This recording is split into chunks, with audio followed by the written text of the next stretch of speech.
Good morning BSc second year students, be alert. Digestive system का अगला जो exercise है, जहाँ तक हमने पढ़ाया था इसके आगे चल रहे हैं। अब अभी तक हम लोगों ने डाइजेस्टिव सिस्टम में स्टमच के बारे में बात किया था, उसका बाहरी बनावट, और हमने आपको बताया था कि ओसोफेगस जो होता है वो स्टमच में प्रवेश करता है। यही बताया था हमने आपको। हमने आपको बताया था कि ये डायाफ्राम था,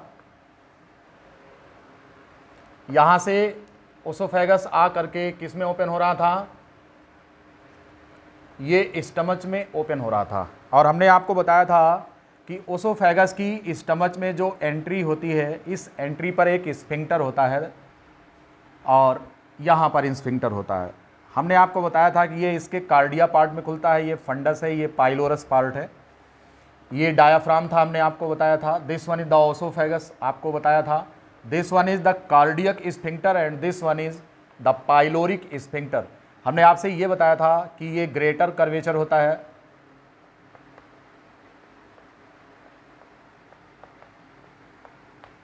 और ये लेसर कर्वेचर होता है।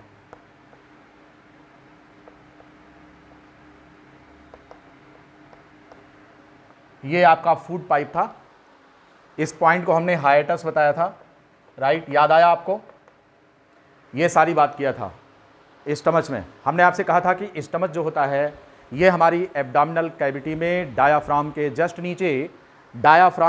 नीचे लेफ्ट साइड में जे के आकार का एक बड़ा सा बैग लाइक स्ट्रक्चर है। इसमें ओसोफेगस आकर इसके कार्डिया पार्ट में ओपन होता है and the entry point is guarded by involuntary muscle that is known as sphincter. और चूंकि ये कार्डियक पार्ट में है इसलिए इसको कार्डियक स्फिंक्टर कहा जाता है, राइट?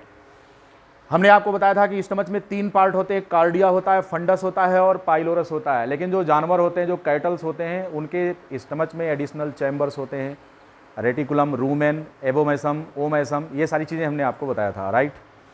इसी प्रकार से यहाँ पर हमारे में केवल 3 पार्ट होते हैं, कार्डिया, फंडस और पाइलोरस। और फिर हमारा जो स्टमच है ये अब स्मॉल इंटेस्टाइन के प्रॉक्सिमल पार्ट में खुल रहा है and this proximal part of intestine is known as duodenum. This one is known as duodenum, यानी कि हमारा स्टमच अब डिओडिनम में खुल रहा है और आज का हमारा लेक्चर अब डिओडिनम पर आधारित है, ठीक है? तो डिओडिनम के बारे में हम बात करेंगे। डिओडिनम से बाकी कितने प्रकार के और स्ट्रक्चर का संबंध है, इन पर चर्चा करेंगे। आइए देखते हैं, या ये आपको क्लियर हो गया होगा कि हम पिछले लेक्चर में कितना पढ़ाए थे। अब इससे आगे बात करते हैं हम डिओडिनम की।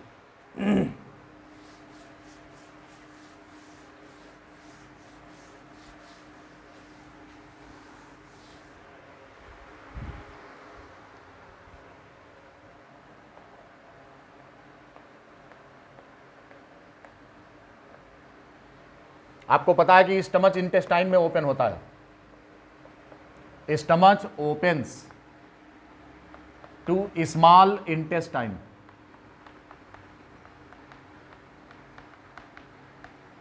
स्टमच स्मॉल इंटेस्टाइन में ओपन हो रहा है। आपको पता है कि स्मॉल इंटेस्टाइन के 3 पार्ट होते हैं। स्मॉल इंटेस्टाइन का 3 पार्ट होता है, proximal, middle and distal part. This proximal part of small intestine is known as duodenum.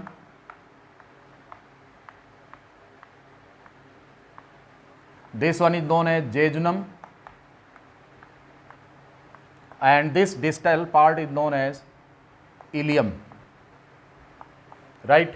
इस तरह से स्मॉल इंटेस्टाइन के ये 3 पार्ट होते हैं, proximal part, middle part and distal part. Proximal वो होता है जो स्टमक के नज़दीक होता है, जिसमें स्टमच खुलता है और इसको हम डिओडिनम के नाम से जानते हैं, right?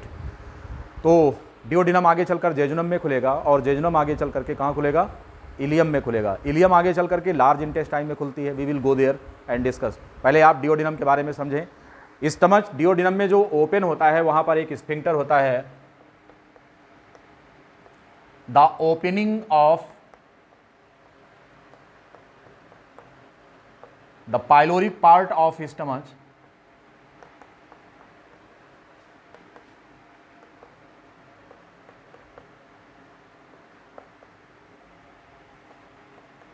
to duodenum is guarded by a kind of sphincter known as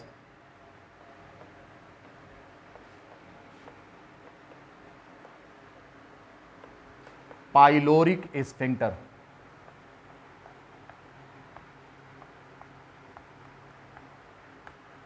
This one. इस तरह से स्टमच और डिओडिनम, इन दोनों का जो जंक्शन पॉइंट होता है, इस पर एक पाइलोरिक स्फिंक्टर होता है। इसलिए कि स्टमच के अंदर का जो कंटेंट है, क्योंकि स्टमच क्या है, it is the storage of the food. Food is stored for 4 to 6 hours here. 4 से 6 घंटे तक के लिए भोजन यहाँ पर स्टे करता है। यहाँ से थोड़ी थोड़ी मात्रा में फूड स्मॉल इंटेस्टाइन में प्रवेश करता है, क्योंकि आपको पता है आगे नली संकरी है, तो इसलिए एक साथ भोजन नहीं जा सकता। और वो भी आगे जाने के लिए, जिस प्रकार से भीड़ को नियंत्रित करने के लिए सड़क पर पुलिस का बैरियर होता है, उसी प्रकार से यहाँ पर pyloric sphincter is working just like a police barrier that allows only very small amount of food at a time into the duodenum so as to ensure the proper digestion of food material। ऐसा नहीं होगा कि अचानक सारा भोजन पहुंच गया और एंजाइम मिक्स नहीं हो पाया, क्योंकि एंजाइम की मात्रा भी बहुत लिमिटेड होती है आपके एलिमेंट्री कैनाल में। ज़रूरत से ज़्यादा मात्रा में एंजाइम आपके शरीर में पैदा नहीं होता है, तो ज़रूरत से ज़्यादा आप भोजन डाइजेस्ट करने के लिए डिओडिनम में अचानक नहीं भेज सकते। भेज देंगे तो इनडाइजेशन हो जाएगा, ऐसा होता ना है। तो पाइलोरिक स्फिंक्टर स्टमच का जो कंटेंट होता है, इसको डिओडिनम में जाने पर नियंत्रण रखता है। ऐसा नहीं होता कि इकट्ठे पहुंच जाएगा। राइट, समझ में आ गई है बात? ठीक है, आगे चल रहे हैं। तो अब आइए और हम जानते हैं। ध्यान ये रहे कि आपका ये जो स्मॉल इंटेस्टाइन का डिओडिनम पार्ट होता है, ये जो डिओडिनम पार्ट है स्मॉल इंटेस्टाइन का, यहाँ पर मैक्सिमम डाइजेशन और मैक्सिमम एब्जॉर्प्शन फूड का होता है। Means the duodenum is very important structure of your alimentary canal, where large amount of food is digested here. All the components of food, almost all the components of food are digested here in duodenum. So to ensure this proper digestion, different kinds of enzymes are also released in duodenum, right? यहीं पर carbohydrate का digestion होगा तो amylase की ज़रूरत पड़ेगी। यहाँ पर फैट का डाइजेशन होगा तो सबसे पहले इमल्सिफिकेशन के लिए बाइल की ज़रूरत पड़ेगी, तो गॉल ब्लैडर से आएगा। लीवर से सेक्रीट होता है, गॉल ब्लैडर में स्टोर होता है, डिओडिनम में डिस्चार्ज होता है। लीवर से लाने की व्यवस्था, गॉल ब्लैडर में स्टोर करने और इसको कंसंट्रेट करने की व्यवस्था, और ज़रूरत के हिसाब से यहाँ से डिस्चार्ज करने की व्यवस्था होती है। हम आपको अभी दिखाएंगे। इसी प्रकार से पैंक्रियाज में बना हुआ जो डाइजेस्टिव जूस होता है, जिसे पैंक्रियाटिक जूस कहते हैं, it is also poured to duodenum through the duct. और इसके साथ साथ डिओडिनम की जो म्यूकोजल लेयर है, जिसमें सरफेस एपिथेलियम में जो ग्लैंड्स होती हैं, वहां से निकलने वाला इंटेस्टाइनल जूस भी यहीं पर आकर मिलता है। इसलिए डिओडिनम हमारे एलिमेंट्री कैनाल का ये सबसे इंपॉर्टेंट कंपोनेंट है। Maximum digestion and maximum absorption is insured in duodenum, right? इसे आपको ध्यान रखना है। तो जब डिओडिनम इतना इंपॉर्टेंट है, तो आइए थोड़ी सी इसकी बात देख लेते हैं कि ये कितना कॉम्प्लेक्स स्ट्रक्चर है। मिटा रहे हैं इसे।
This structure is lever here. This one is the right lobe of lever. Right lobe of lever. This structure is known as the left lobe of lever.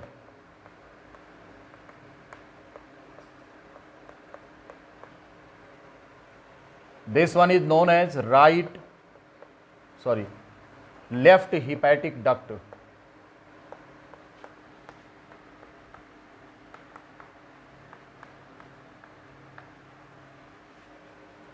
This one is known as right hepatic duct.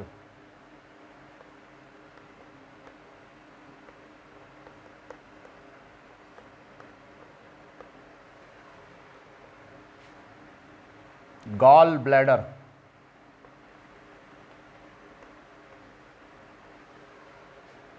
Common hepatic duct.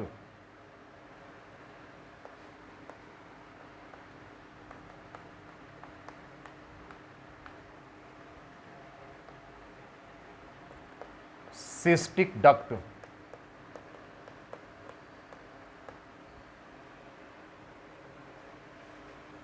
Common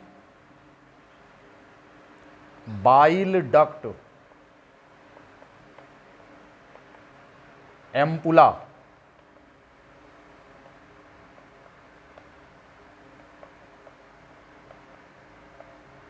Ampulla of Vater. Hepatopancreatic duct.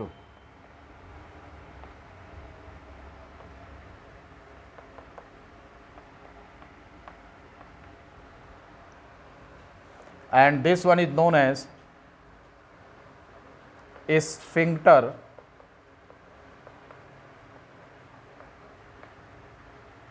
of Oddi. This one is the pancreas. This one is duodenum, and this one is pancreatic duct.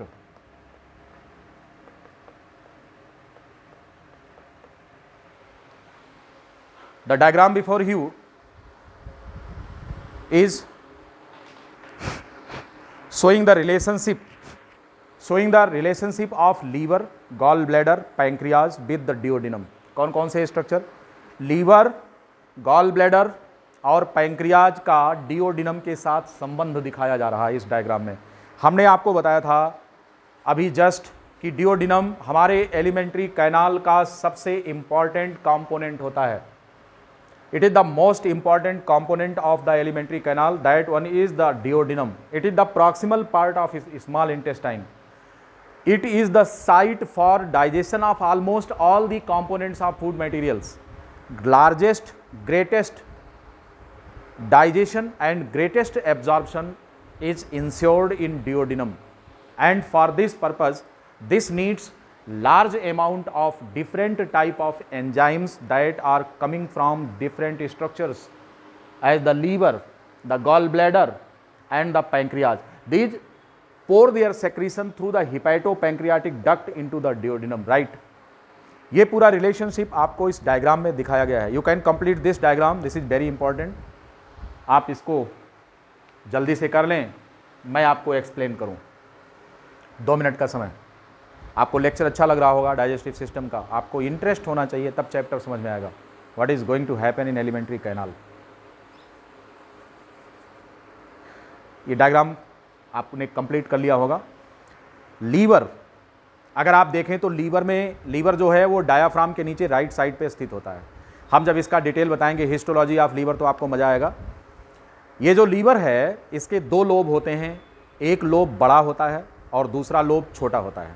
जो बड़ा lobe होता है ये लगभग 5/6 portion होता है, 5/6 भाग होता है, और 1/6 भाग जो होता है वो लीवर का लेफ्ट लोब होता है. Means the right lobe of liver is largest in our case. तो इस प्रकार से 2 लोब हो गए यहाँ पर, लेफ्ट लोब और राइट लोब. इन दोनों लोब को कनेक्टिंग स्ट्रक्चर जो यहाँ पर होता है इसको हम लिगामेंट बोलते हैं. फैल्सीफॉर्म ligament that connects the 2 lobes of liver, the right lobe and the left lobe. Liver is the largest gland in your body. आपके शरीर के अंदर सबसे बड़ी ग्रंथि लीवर है और ये बहुत वफादार ऑर्गन है, बहुत ही फेथफुल ऑर्गन है आपके लिए। It is the most vital organ of the body. Almost this controls the overall metabolism inside your body. बहुत ही इंपॉर्टेंट ग्लैंड है लीवर, बहुत ही डेलिकेट सॉफ्ट स्ट्रक्चर होता है जिस पर आप जरा भी रहम नहीं करते हैं और शराब पीकर इसकी सेहत खराब करते हैं। आपको अपने इस लेक्चर में हम लीवर की कीमत आपको समझाएंगे कि अगर आगे चलकर आप यूजुअल ड्रिंकर बन रहे हैं तो ना बनिए। कभी कभी शौक के तौर पर आप शराब पीते हैं और बीतती है लीवर पर, क्योंकि ये मरते दम तक आपका साथ देता है और स्वयं शहीद हो जाता है, लेकिन आपकी सेहत पर अपने रहते हुए कोई असर नहीं होने देता। Liver, right lobe and left lobe, both the lobes are connected with the falciform ligament here, you can see in the diagram। Liver चूंकि लार्जेस्ट ग्लैंड है और इसका सेक्रीशन का काम होता है। काम तो ढेर सारे होंगे, जब लीवर पढ़ाएंगे तो फंक्शन में बताएंगे, लेकिन यहाँ मुख्य काम जो डाइजेशन का है उसमें ये बाइल जूस का सेक्रीशन करता है। लीवर सेक्रीट्स द बाइल जूस, और बाइल जूस को कलेक्ट करने के लिए दोनों लोब से हिपैटिक डक्ट होते हैं, left hepatic duct and right hepatic duct. These two collect the bile formed in liver, and when these ducts get common, become common, एक common नली में खुलते हैं, and that common duct is known as common hepatic duct। now the bile is brought to gall bladder, यहाँ से और यहाँ से ले आकर गॉल ब्लैडर में बाइल को कलेक्ट किया जाता है। ठीक, common hepatic duct gall bladder में जिस नली के माध्यम से खुलती है उसका नाम सिस्टिक डक्ट है। क्या है? तो ये आप देख रहे हैं this one, the cystic duct. इसी सिस्टिक डक्ट से होकर के बाइल जूस यहाँ पर आकर कलेक्ट होता है। किसमें? गॉल ब्लैडर में कलेक्ट होता है, राइट। ध्यान रहे कि गॉल ब्लैडर बाइल जूस को डिस्चार्ज करता है, इसका निर्माण नहीं करता। गॉल ब्लैडर जो होता है वो बाइल जूस को स्टोर करेगा और ज़रूरत पर थोड़ी थोड़ी मात्रा में इसको डिस्चार्ज करने का काम करता है। लीवर में बना हुआ बाइल काफ़ी तरल होता है, डाइल्यूट होता है, इसमें पानी की मात्रा थोड़ा ज़्यादा होती है। What happens in gall bladder? The excess water is absorbed to concentrate the bile for good action. Bile को कंसंट्रेट करने का काम किसका होता है? गॉल ब्लैडर का होता है। ठीक है, तो गॉल ब्लैडर बाइल जूस को अपने अंदर स्टोर करेगा, इसको कंसंट्रेट करेगा और ज़रूरत के अनुसार इसे डिस्चार्ज करेगा। सिस्टिक डक्ट आगे चल करके जहां पर कॉमन हिपैटिक डक्ट और सिस्टिक डक्ट का जंक्शन पॉइंट होता है वहां से एक नली स्टार्ट होती है, and this duct is also known as the common bile duct.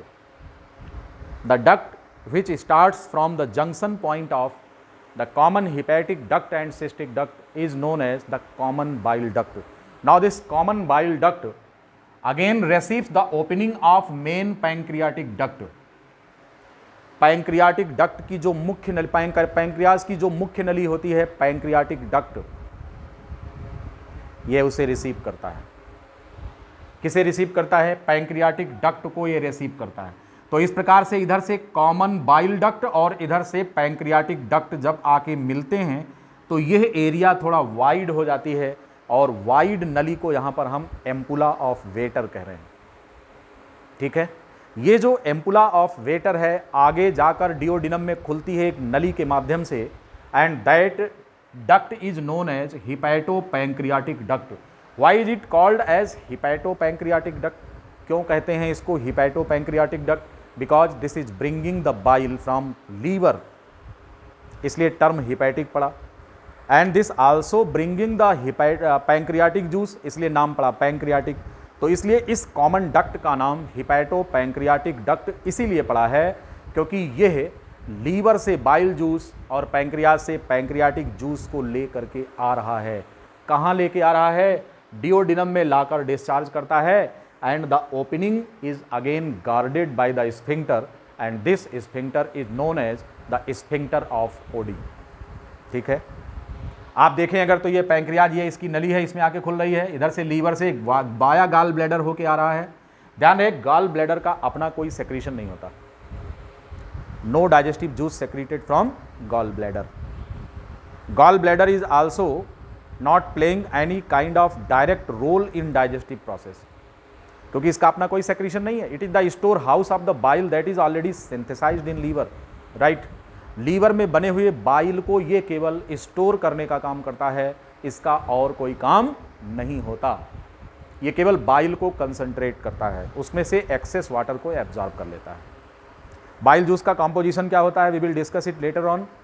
Now you have seen here that the duodenum is receiving the secretion of pancreas as well as liver via hepatopancreatic duct, and the opening is guarded by the sphincter of Oddi. You also have noted that the duodenum is the proximal part of intestine and it is most important component as largest amount of food is digested and absorbed here. अब यहाँ से आगे हम चलेंगे, duodenum jejunum में खुलेगा, jejunum ilium में खुलेगा, लेकिन इन दोनों नली में ना तो कोई वाल्व होता है और ना ही किसी प्रकार का स्फिंक्टर होता है। केवल इलियम जब लार्ज इंटेस्टाइन में खुलती है तो वहाँ जंक्शन पॉइंट पर इलियोसीकल वाल्व होता है। अगर हम आगे अपने अगले डायग्राम में चलें तो देखेंगे कि हमारा स्मॉल इंटेस्टाइन का इलियम पार्ट किस तरीके से लार्ज इंटेस्टाइन में ओपन हो रहा है, right. Come and see that diagram.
In this diagram, you can see here the large intestine here.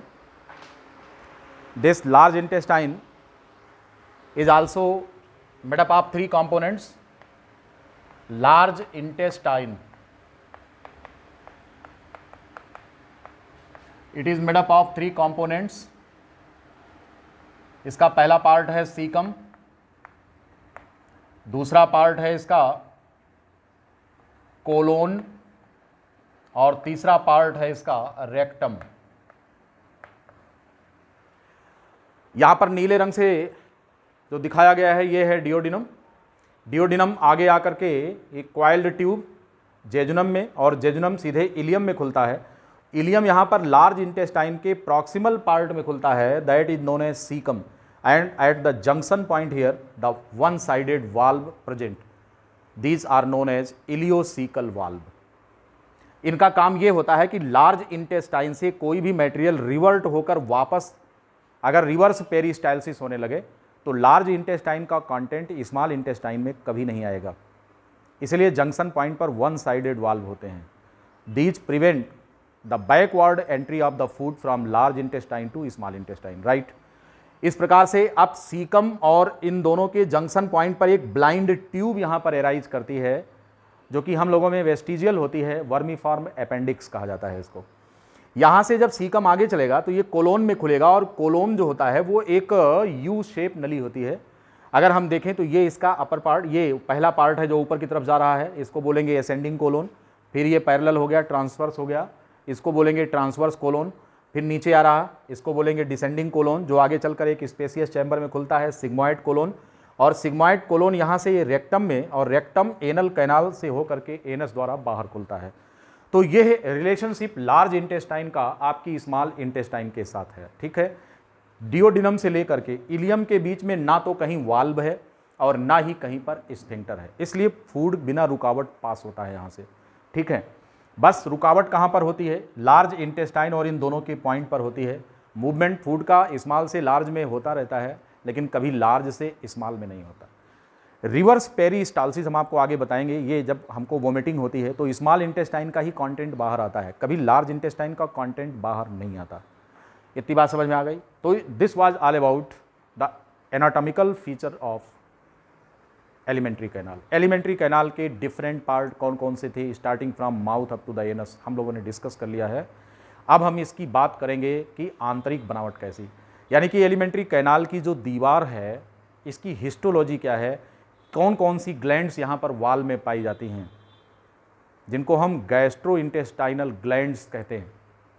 Gastro means stomach, intestinal means small intestine की दीवार में पाई जाने वाली जो ग्रंथियाँ हैं वो कौन सी हैं, उनसे सेक्रीट होने वाले एंजाइम कौन कौन से होते हैं, इन सारी चीज़ों की चर्चा हम अपने अगले लेक्चर में करेंगे।